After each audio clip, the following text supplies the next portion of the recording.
Well, it's TGIM, and we've got an eclipse on our hands, and we've got a kite in the sky again.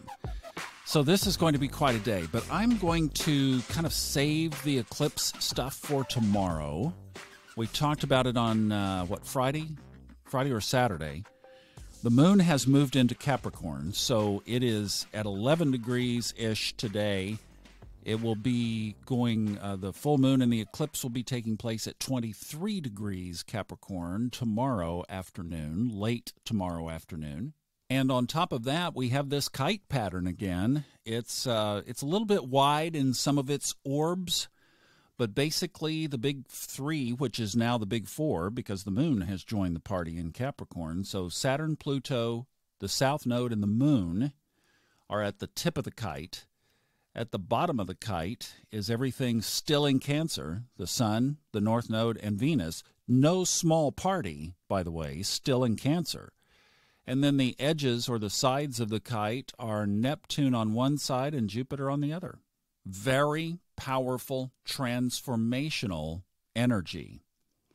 We still have, although it's waning, but we still have the square aspect between Uranus and Mars. 2 degrees now separated, but it is least on the waning side, so that energy will be subsiding every day as we go. That person who I had been listening to who was predicting earthquakes got their earthquake, I guess, over the weekend. Wasn't there a big one in Indonesia and even felt another one in Australia around the Pacific fire? So, yeah, not a bad prediction, have to say, catching that Mars-Uranus energy. I mean, if you don't think that these things don't have very powerful impacts on our planet and on our lives, oh my goodness, think again. All right, I want to give you one thing for today. This just hit me like a ton of bricks yesterday. Mercury Retrograde. All right, we're in it for the month of July. I was trying to do a podcast yesterday and just had all kinds of Mercury. So I set that aside, did something else, Mercury. So it just dawned on me that these 3 Mercury retrogrades a year that we get are really nothing more than just releasing times. I had to release everything that I was doing and just release, practice releasing.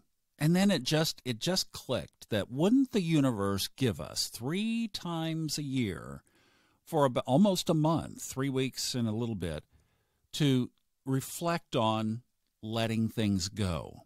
So as Mercury taunts with these various things of our technology, and if there's other stuff that comes up around communication or maybe some other things, Mercury retrograde is just a time to be really light-handed, to be really just hold a loose grip.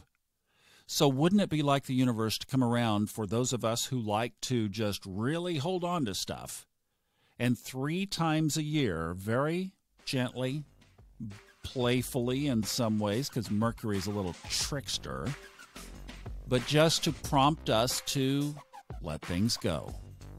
So that's the theme for the next several days. Now remember, the lunar energy ramps up and it tapers off. So you're feeling it today.